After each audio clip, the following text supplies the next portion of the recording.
Hey guys, this is Peter. I wanted to remind listeners about the upcoming Bitcoin 2020 conference. It's being held in San Francisco on March 27th and 28th of next year, and announced speakers already include Tony Hawk and Nick Szabo. Plus, there's going to be a Lightning Arcade and an art gallery with Bitcoin-inspired art, plus a ton more still to be announced. To learn more and get your tickets, visit bitcoin2020.com.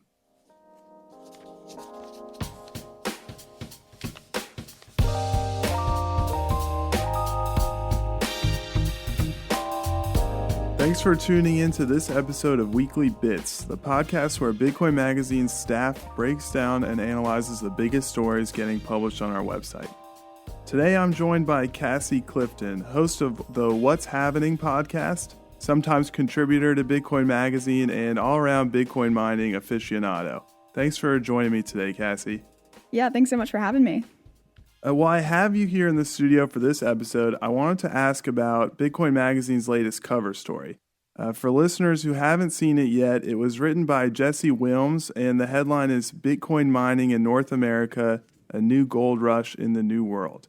It provides a really detailed and insightful look into some of the Bitcoin mining operations opening up in North America or planning to do so, and it explores the kind of various motivations for these new operations.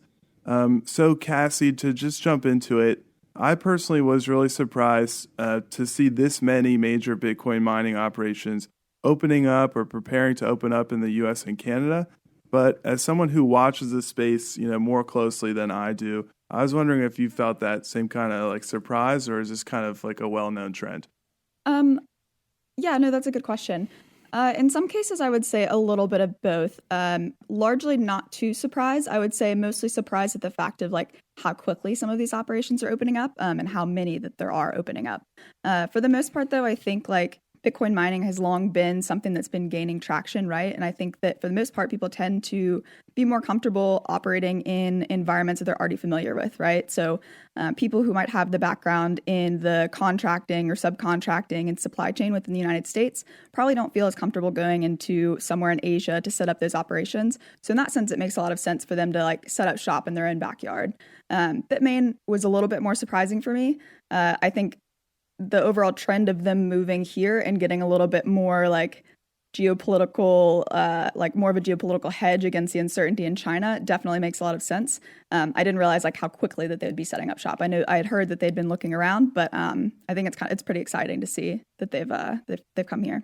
So like all the things that would go into how quickly you could open up an operation, I mean, on some level, as you sort of said, if it's your own backyard, there'd be kind of it wouldn't be too difficult to start setting up. But for Bitmain to do so, I think like the logistical challenges are probably a little bit harder. That being said, I know they probably have a ton of resources to kind of throw at launching. They're definitely leveraging a lot of their relationships here in the U.S. to help them get started, I'm sure. But then you've got like the Steve Barbers, right? He had an oil and gas background before he started going onto oil and gas sites and taking that excess gas produced in the flaring process and using that for mining. But then again, like the whole mining part is still very new to him. You've got like Gideon, who's over at Huddle Ranch in Texas, oil and gas background. So that transition also made a lot of sense.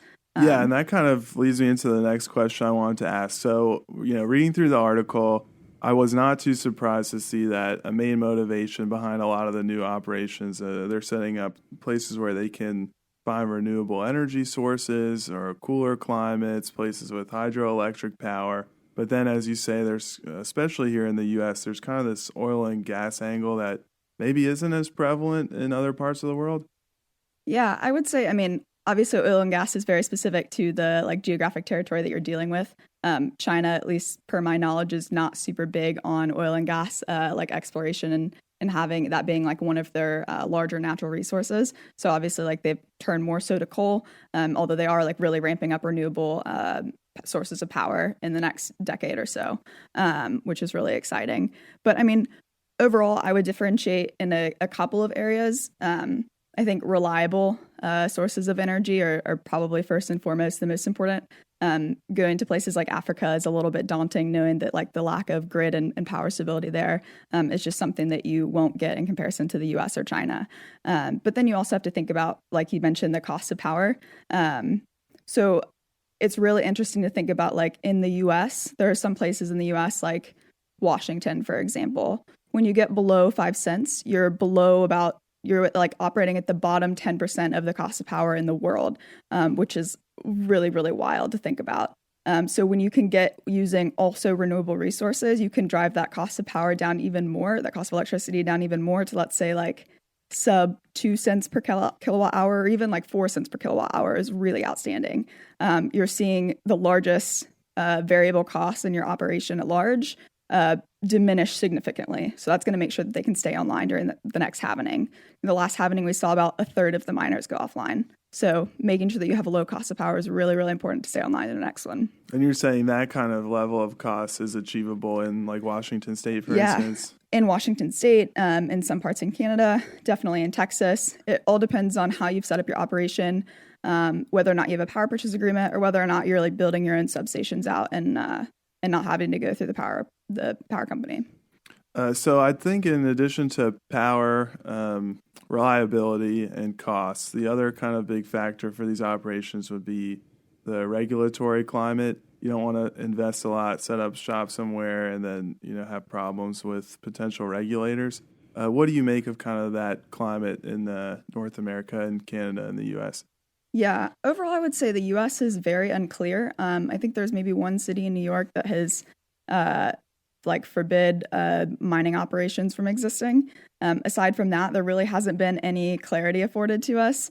So in that sense, people are kind of just operating on their own and hoping for the best.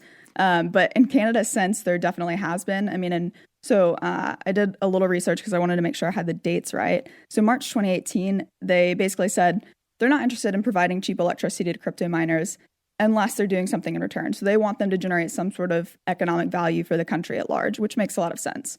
So then in May 2018, they lifted the ban on the sale of power to crypto miners because they thought that they might be positioning themselves to miss the boat on crypto at large. But what they said was they're now going to grade all of the mining facilities that are applying for power on 4 criteria, which is basically like the number of jobs that they're creating, the payroll of direct jobs, the value of their investments, and like heat recovery. So I think it's interesting to see like heat recovery. Maybe you're seeing, which I think what they stipulated was like 10% heat recovery as a percentage of the total cost or total consumption of electricity. So maybe you're seeing like a cannabis operation alongside it. So like generating economic value in other ways, which I think is a really important lesson that we can all kind of take away from that, like especially in the US where there hasn't been a lot of clarity and there's a lot of misunderstanding around crypto mining. If we can find ways to contribute to like the economic value at large of the country, I think that we're in a much better position for favorable legislation. Yeah, and this is something that we write about a ton at Bitcoin Magazine. I talk about on the show with a lot of guests. Like, it's not that Bitcoin mining has oppressive regulations against it in certain places. It's just that there's this lack of clarity, and that's true like across the Bitcoin space. Lots of Bitcoin service providers feel like, they just want some more information about how things, because it's scary to operate without knowing like which direction regulators are going to go. It seems like based on your answer there, Canada set themselves up really well to, not only invite a lot of Bitcoin mining operations, which are taking them up on the offer, as this article reports, but then kind of like leveraging that regulatory climate to have Bitcoin mining kind of like work well for the operators and like work well for the citizens of that country at large. Exactly. Especially in a country like Canada where there is such a large renewables penetration in that country. But that also means that there's a lot of stranded energy and a lot of energy that's not being used. So rather than just allowing that energy to sit there and go unutilized, it does make a lot of sense to have another industry player come in that is able to provide economic value in that sense and utilize that energy and wants to pay for it.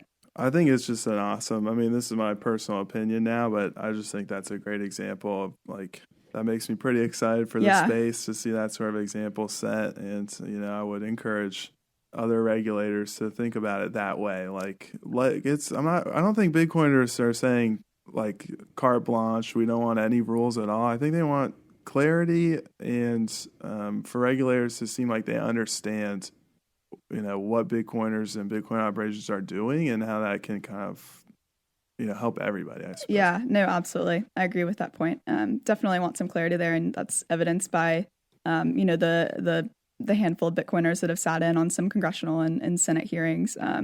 And personally, it's a little bit, it can be cringeworthy watching some of the questions, but I mean, it does go to show how, what sort of lack of education we're dealing with. And I guess that's the first step in the process, maybe, you have to ask some kind of goofy questions. Yeah, absolutely. This is definitely one of those scenarios where like no question can be a dumb question because It is such a confusing space if you're not hands-on with it.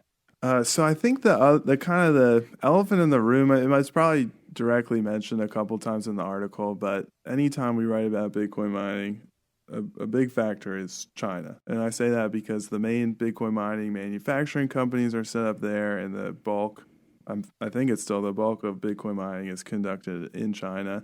So the reason that this article is even interesting for us to publish is like, hey, look, here's an area that's not China where Bitcoin mining operations are establishing themselves. So kind of in that context, what do you think about the decentralization of mining operations? I don't think North America is that close to like eclipsing or even being that super competitive with China. But if this was a trend that was going to continue, what would that kind of mean for Bitcoin mining at large? Yeah. No, I think that you like hit the nail on the head there. And that's why I was really such a fan of this article that Jesse wrote. Like you can't think about Bitcoin mining and not almost immediately think about China afterwards. So like when you think about decentralization, super important. I mentioned the fact that I was excited that Bitmain was moving to the US. I think there's mixed feelings there. But personally, I think it's really great to see legacy institutions like identifying other like some of the lowest sources of power, lowest cost sources of power globally, and then like doubling down and going into that territory and starting a new operation. I think that'll be really important as a hedge against like geopolitical risks for Bitcoin at large. Could you elaborate on that a little bit, just for maybe more less ensconced listeners who might not understand why it would be concerning for all Bitcoin mining to take place in one country or another? Yeah. I mean, I would say specifically because like it is a communist nation, and there has been a lot more, let's say like pro blockchain legislation, but not necessarily pro Bitcoin legislation ongoing. But they're a country that can change their stance almost immediately on like varying technologies and whatnot, and how that's going to impact the overall like ability of the Communist Party to maintain political authority within the country. Bitcoin certainly poses a threat to that. And so I think it's important to understand that both from Bitcoin posing a threat to the People's Republic of China and their maintaining authority over the country. Like even just recently, you saw that China said, we're going to test the abolishment of cash transactions so that they're only going to be digital transactions via like credit card or Alipay or WeChat, so that they're able to see into the spending habits of the consumer. And if you can control the spending habits of your population, like I think there's really no greater way to control a country than controlling their spending habits and how they're spending their money. So even that at large speaks volumes in terms of how they might feel about Bitcoin in the near future. So with that as a risk, and thinking about having a central country, and that being the country in particular, China, within which these mining operations are located and Bitcoin is mined, I think poses a huge threat to Bitcoin at large and its survival. So what do you think of this trend of Bitcoin mining decentralization? If we were going to, write the next cover story, where would you guess we might be reporting that, mining operations are popping up? Or would maybe the next article be like, the operations didn't really expand that much in North America as we thought they would? Yeah. I think that they are expanding significantly. I think obviously for there to be like true decentralization, it's going to take a couple of things. Obviously, like cheap power is going to be one of the bottom factors that people are trying to attain, and as they're like searching for their new like location for the operation. But I also think like advancements in technology are going to be really important. So right now, the majority of facilities are air cooled, or maybe like in Siberia, you just kind of open a window and that's like enough, right, with the fans inside. But with evaporative cooling and immersion cooling technology, those will be really important in like the more hot and humid climates. So let's say like South America, for example, assuming that there's a country in particular with a lower power rate, like maybe some hydro or solar, so that renewables to drive down the cost of electricity, and you know that like it's going to be stable in terms of the government and also like the grid and the source of power itself. So I think that will open a lot of doors, just thinking about advancements in technology. But I also think that less thought of in terms of decentralization is on the manufacturing level. Obviously noted with some of like the current trade war that we're in with China, that import fee has been driven up significantly into the U.S. In terms of importing those machines. So we've seen Bitmain, for example, move into, I believe it's Malaysia. WhatsMiner is looking at Thailand. But I think like we need a manufacturer that's located outside of Asia. Potentially one in North America will be really important. A little difficult to think about in terms of lowering your production costs, right? And assuming, I know that NAFTA is somewhat in flux now, but something that I would say hasn't really been explored would be a maquiladora, like on the Texas-Mexico border, where you have basically zero import and export fees between the countries just during the manufacturing process and assembly process. And then you also are able to utilize a lower cost of labor in Mexico. So I think that could be an option potentially for a manufacturing site in North America. That's so cool. I think like one of my favorite things about mining, and this is definitely from a layman's perspective compared to like the expertise Cassie is bringing, is that it's technically a super complicated process, but if you even dive into just the layers of sort of the geopolitical layers, the cultural layers of mining, the idea that if you mine, then you're really participating in the Bitcoin network. Like there's just so many layers. We write about it a ton, and like we haven't even scratched the surface, I feel like. So anyone who hasn't checked out this cover story, I really encourage you to do so. I think Cassie and I could talk about mining for hours, but I'll leave it at that. Unless, Cassie, there's anything else about this article you wanted to share that I didn't ask about. Not off the top of my head. I think that Jesse did a really great job. And there's links to a bunch of different companies that you can check out that are some of the major operations within North America. But really, really important to think about as we start to see this decentralization trend and what it could mean for the U.S. But that being said, like there are so many areas that we are lacking in expertise across the space, whether it be like foreign commerce and trade. So much of that is just unknown, like ways to get around trade laws. On the technology side, like bringing in some like legacy experts on the engineering side for cooling of the technology, for like ways to retrofit it so that it like you have a higher density within the facility itself. But there are so many different things that we need to be looking at, but it's so difficult to do when you're just getting started and opening shop, or even if you've been around for a year, like you're trying to make money, and so taking measures that are require money for R&D, that's really difficult. So I'm hopeful that some of the legacy institutions will be pushing forward on the R&D side. Yeah, and like a lot in Bitcoin, there is kind of like a legacy level of providers, but even they're kind of in the early history probably of what they're going to grow into, and there's so much room for new players to come out. So like I said, we write about it a lot. I think there's always going to be a ton more to report, and just a really interesting space. So anyway, thanks again so much for joining me, Cassie. Could you remind people where they can find you and see more of your work? Yeah, absolutely. So my personal Twitter account is @BitcoinCass. And then if you're interested in a podcast that's focused only on mining content and related to energy and whatnot, then you can check out @What's Halvening, which is my official mining podcast for Bitcoin Magazine.